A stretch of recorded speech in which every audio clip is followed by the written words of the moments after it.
Assalamualaikum warahmatullahi wabarakatuh. Perkenalkan, nama saya Utari Mutia Putri dengan NIM 20030019. Baiklah, di sini saya akan menjelaskan proyek saya yang berjudul Analisis Regresi Inverse dengan metode klasik dan pengaplikasiannya pada peramalan jumlah produksi kerupuk kamang berdasarkan keuntungan hasil produksi dengan penulis Yulistia Ramadhani dan Helma. Masuk pada bab pertama, yaitu latar belakang. Jadi, kerupuk kamang ini merupakan kudapan yang berbahan dasar singkong, yang mana bisa kita lihat pada gambar pertama, karena hampir 90% komposisi dari makanan ini adalah singkong. Membuatnya mudah diterima oleh masyarakat Indonesia, umumnya masyarakat Sumatera Barat. Karena singkong ini merupakan salah satu makanan pokok yang cukup banyak diminati di Indonesia. Selain gurih, kerupuk kamang juga bisa menjadi penyumbang karbohidrat layaknya nasi bagi tubuh. Dan ini merupakan gambaran singkat tentang kerupuk kamang, yang mana berbahan dasar singkong terdapat pada gambar satu, dan menjadi kerupuk kamang mentah, dan ini merupakan kerupuk kamang yang bisa dimakan. Nah, usaha kerupuk kamang ini merupakan usaha yang sudah ada sejak zaman penduduk Jepang, dan masih bertahan sampai sekarang ini. Namun, usaha yang bersifat rumah tangga ini masih kalah saing dengan kerupuk sanjay, meskipun sama-sama berbahan dasar singkong. Hal ini terbukti dengan tidak adanya usaha kerupuk kamang dalam partai besar di Kecamatan Kamangmage. Meskipun hampir semua masyarakatnya menggeluti usaha ini, tetapi usaha mereka yang berskala kecil yang hanya mempunyai satu bahkan tidak ada karyawan. Nah, selanjutnya pengolahan kerupuk kamang. Penggunaan alat yang masih tergolong sederhana, kurangnya ketersediaan bahan baku, kurangnya pengetahuan mengenai manajemen usaha, dan tampilan kemasan yang cukup sederhana, dan juga tidak adanya merek serta info produk pada kemasan menjadi tantangan pada pemasaran kerupuk kamang. Hal ini membuat para pelaku usaha menjual produk mereka dengan harga yang murah dan tidak sesuai dengan harapan mereka sebagai pelaku usaha. Dalam memasarkan produk, biasanya pelaku usaha melakukan dengan dua cara. Yang pertama dengan cara langsung kepada konsumen dan juga kepada perantara. Jika menjual kepada pedagang atau perantara, maka pelaku usaha harus menjual dengan harga yang lebih murah karena perantara membeli dengan harga grosir. Meskipun demikian, kebanyakan pelaku usaha tetap memilih menjual kepada distributor karena mereka mengambil pilihan karena tidak ingin mengambil resiko.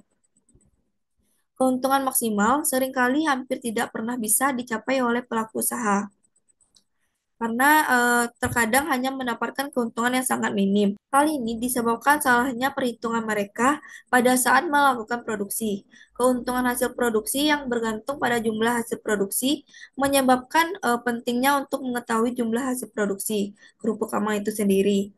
Nah, hal ini juga diharapkan agar pelaku usaha dapat memprediksi atau meramalkan jumlah produksi yang harus mereka sediakan agar tercapainya keuntungan yang maksimum.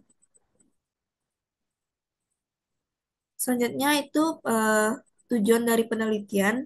Yang pertama yaitu akan memperoleh modal peramalan jumlah produksi kerupuk kamang berdasarkan keuntungan hasil produksi menggunakan analisis regresi inverse dengan metode klasik. Yang kedua yaitu kita akan menentukan salang prediksi untuk peramalan jumlah produksi kerupuk kamang berdasarkan keuntungan hasil produksi menggunakan analisis regresi inverse dengan metode klasik. Nah, masuk pada bab 2 yaitu kajian teori. Yang pertama, analisis regresi. Pertama, kita harus mengetahui apakah itu analisis regresi dan apakah tujuan dari analisis regresi. Jadi, untuk memodelkan dan memeriksa hubungan sebab akibat antara dua atau lebih variabel dapat kita gunakan salah satunya yaitu analisis regresi. Jadi, tujuan dari analisis regresi ini adalah untuk mendapatkan pola hubungan secara matematis antara variabel terikat yaitu Y dengan variabel bebas yaitu X dan juga untuk mengetahui besarnya perubahan variabel X terhadap variabel Y. Dan yang kedua yaitu analisis regresi linear sederhana. Jadi, analisis regresi yang hanya melibatkan satu variabel terikat dan satu variabel bebas disebut dengan analisis regresi linear sederhana. Prinsip dasar dari analisis regresi linear sederhana adalah bahwa antara variabel bebas dengan variabel terikat itu harus memiliki hubungan sebab akibat atau hubungan yang berdasarkan teori, penelitian sebelumnya, serta didasarkan oleh penjelasan logis tertentu. Dan ini merupakan bentuk umum persamaan regresi linear sederhana yang menunjukkan hubungan antara variabel X dan Y, yaitu Y sama dengan beta 0 ditambah beta 1X ditambah error untuk persamaan satu. Nah, selanjutnya yaitu analisis regresi inverse dengan metode klasik. Metode yang kita gunakan pada permasalahan ini adalah dengan pendekatan kebalikan regresi. Pendekatan kebalikan atau yang sering disebut dengan inverse problem merupakan kebalikan dari analisis regresi linear.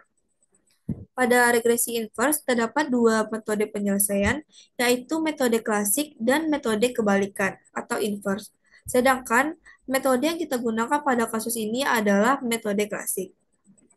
Penyelesaian masalah dengan metode klasik adalah dengan cara memandang secara terbalik dari analisis regresi linear sederhana. Pada metode klasik, untuk menduga suatu nilai aktual X0 yang berkaitan dengan nilai output Y0 digunakan model regresi linear dugaan, yaitu Y0 topi sama dengan beta 0 topi ditambah beta 1 topi X. Akibatnya, diperoleh bentuk pendugaan variabel bebas X0, yaitu untuk persamaan 2, yaitu X0 topi sama dengan Y0 dikurang beta 0 topi per beta 1 topi. Setelah model diperoleh, maka selanjutnya kita akan melakukan pengujian asumsi terhadap model tersebut. Karena regresi inverse merupakan kebalikan dari regresi linear, maka kedua analisis tersebut mempunyai asumsi yang sama.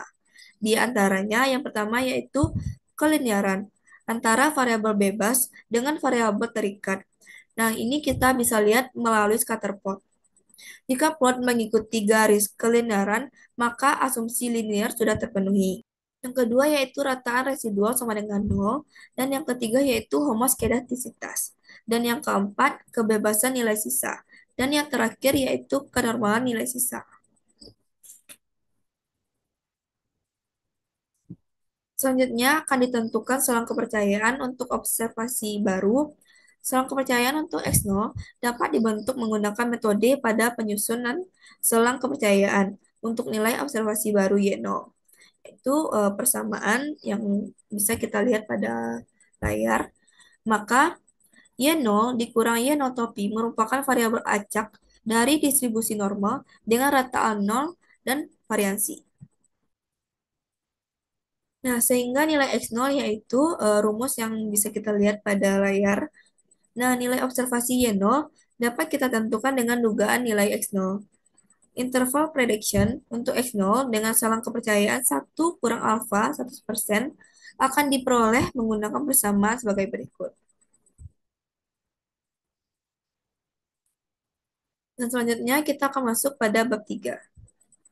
Jadi yang pertama, penelitian ini merupakan penelitian terapan, yang mana bertujuan untuk memecahkan masalah-masalah kehidupan secara praktis. Dan yang kedua, penelitian ini menggunakan data primer, yang mana diperoleh melalui wawancara. Nah, data yang dikumpulkan langsung dari 25 tempat usaha kerupuk Kamang yang tersebar di beberapa jorong Kecamatan Kamang Mage. Dan yang ketiga yaitu teknik statistika yang digunakan pada penelitian ini adalah analisis regresi inverse dengan metode klasik, yang mana analisis tersebut digunakan untuk meramalkan jumlah produksi kerupuk Kamang yang didasarkan pada keuntungan hasil produksi yang ada.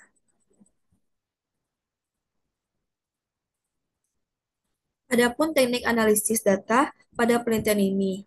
Yang pertama, kita akan membentuk model dari regresi linear sederhana dengan menggunakan persamaan model regresi. Yang kedua, syarat agar model linear dapat digunakan asumsi dasar. Sehingga terlebih dahulu kita harus melakukan pemeriksaan terhadap asumsi.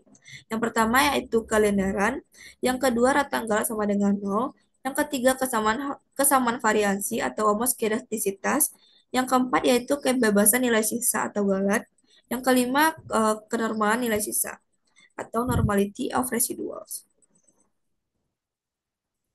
Yang ketiga, kita akan melakukan transformasi, yang mana transformasi ini hanya dilakukan apabila asumsi-asumsi tidak terpenuhi.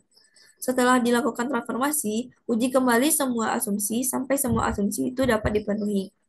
Yang keempat, kita akan membuat model prediksi regresi inverse klasik dari model regresi linear. Yang kelima, kita akan membuat selang prediksi jumlah hasil produksi kerupuk kambang berdasarkan keuntungan hasil kerupuk kambang. Kemudian, kita akan merinterpretasikan model dan kita akan menentukan hasil produksi berdasarkan keuntungan hasil produksi dengan melakukan pemisahan nilai Y0. Masuk kepada bab 4.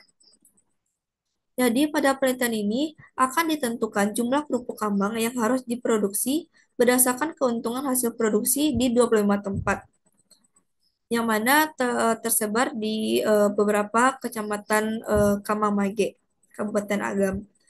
Nah, pada penelitian ini dilakukan pada tanggal 19 April sampai dengan 16 Mei 2021 untuk melihat data dan menghitung jumlah produksi dan keuntungan selama 1 bulan produksi. Dan ini merupakan tabulasi data dari penelitian ini, yang mana jumlah produksi kita lambangkan dengan X, dan untuk keuntungan hasil produksi kita lambangkan dengan Y. Dan selanjutnya, yang ini merupakan hasil penelitian. Langkah-langkah dalam pembentukan modal regresi inverse adalah sebagai berikut. Yang pertama, kita akan membentuk modal regresi, yang mana modal ini dibuat dari jumlah produksi yang berperan sebagai variabel X dan keuntungan hasil produksi yang berperan sebagai variabel Y adalah sebagai berikut. Nah, untuk model di atas, menerangkan bahwa untuk setiap kenaikan nilai X sebesar satu satuan, maka akan mempengaruhi nilai Y sebesar 6.736 satuan. Dan ini merupakan hasil output dari Minitab. Dan untuk lebih jelasnya, ini merupakan hasil output dari Minitab.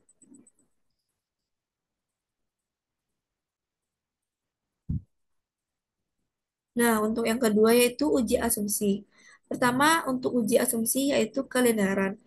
Nah, pada gambar satu ini, kita lihat bahwa scatter plot antara variabel Y dan X. Nah, pada gambar ini terlihat plot data membentuk sebuah pola garis lurus yang menandakan kedua variabel mempunyai hubungan linear. Kelinearan juga dapat ditentukan melalui uji T apabila p-value kecil dari 0,05, maka tolak 0, dengan asumsi tidak adanya pengaruh jumlah produksi terhadap keuntungan hasil produksi. Dan pada penelitian ini digunakan uji T asumsi kelinearan terpenuhi dengan nilai p-value sama dengan 0,000. Untuk nilai beta 1 topi sama dengan 6.736. Artinya, beta 1 topi mempengaruhi model secara signifikan pada taraf nyata 0,05.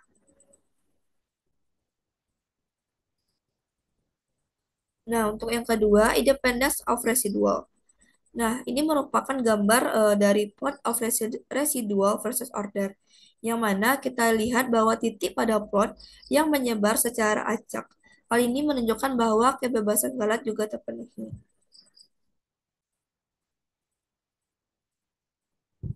Dan asumsi kebebasan galat juga dapat diuji dengan menggunakan uji statistik Darben-Watson. Setelah dilakukan uji Darben-Watson pada penelitian ini, maka terbukti bahwa kebebasan galat juga terpenuhi. Nilai untuk Darben-Watsonnya adalah 1,78301 dengan alfa sama dengan 0,05. Pada tabel W, kita dapat periksa bahwa nilai DU untuk data dengan N sama dengan 25 dan K sama dengan 1 adalah 1,45. Sehingga nilai Darben-Watson D sama dengan 1,78301 besar dari DU sama dengan 1,45 dan 4 kurang 1,45 besar dari DU. Karena nilai D besar dari DU dan 4 kurang D besar juga dengan dari DU, maka tidak ada permasalahan autokorelasi, baik positif maupun negatif pada penelitian ini.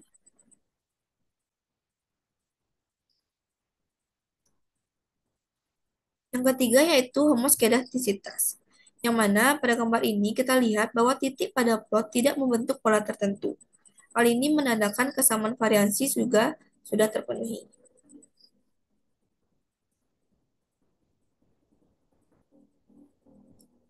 Untuk uji Goldfriend-Quantz juga dapat menjadi alternatif lain untuk uji asumsi homoskedastisitas. Pada tingkat kepercayaan 95%, diperoleh F hitung sama dengan 0,181 kecil dari F tabel, yaitu 4,26. Maka kita simpulkan bahwa asumsi kesamaan variasi sudah terpenuhi. Untuk yang keempat yaitu normality of residuals.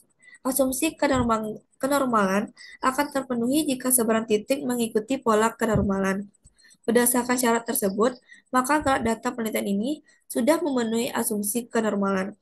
Dapat dilihat pada gambar 4 bahwa titik pada plot mengikuti pola kenormalan.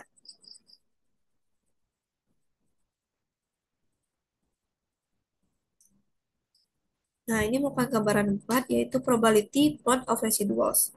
Dengan uji Anderson-Darling, asumsi kenormalan juga dapat dibuktikan. Pada penelitian ini diperoleh p-value sebanyak 0,84, maka p-value besar dari alpha sehingga tolak H0. Dengan artian asumsi kenormalan juga terpenuhi. Sini bisa kita lihat bahwasanya p-value sebanyak 0,839. Maka bisa kita simpulkan p-value-nya yaitu 0,84. Baiklah, berikutnya yaitu pembahasan. Diperoleh model regresi inverse menurut persamaan 2. Berdasarkan model regresi sederhana, X topi sama dengan keuntungan hasil produksi dikurang 117.601 per 6.736. Selanjutnya akan diduga X0 dengan persamaan berikut.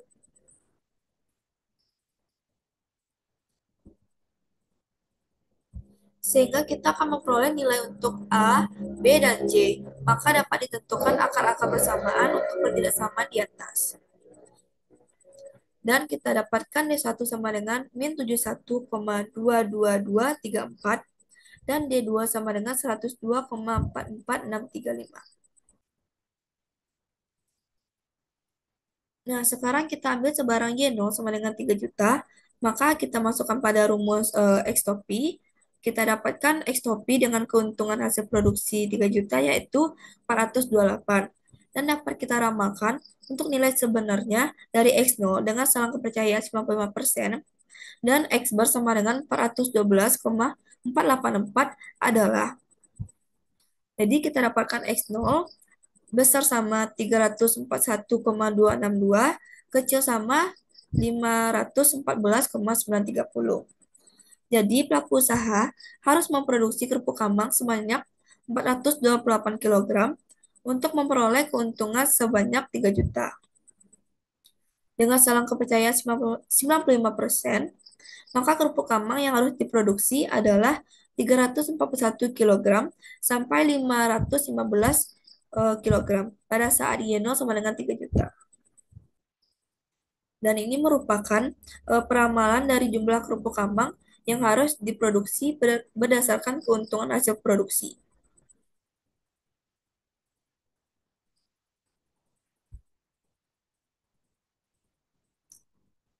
Untuk kesimpulannya, berdasarkan hasil penelitian, dengan menggunakan analisis regresi inverse dengan metode klasik, maka kita akan dapatkan kerupuk kamang yang disediakan tergantung pada keuntungan hasil produksi yang dikurangi dengan 117.601, kemudian dibagi dengan 6.736 dengan tingkat kepercayaan 95% dan X bar sama dengan 412,484, maka bentuk salam prediksi kerupuk kamar yang harus diproduksi adalah sebagai berikut. Baiklah, sekian dari penjelasan saya. Mohon maaf apabila terjadi kesalahan kata ataupun penyampaian. Saya tutup dengan Assalamualaikum warahmatullahi wabarakatuh.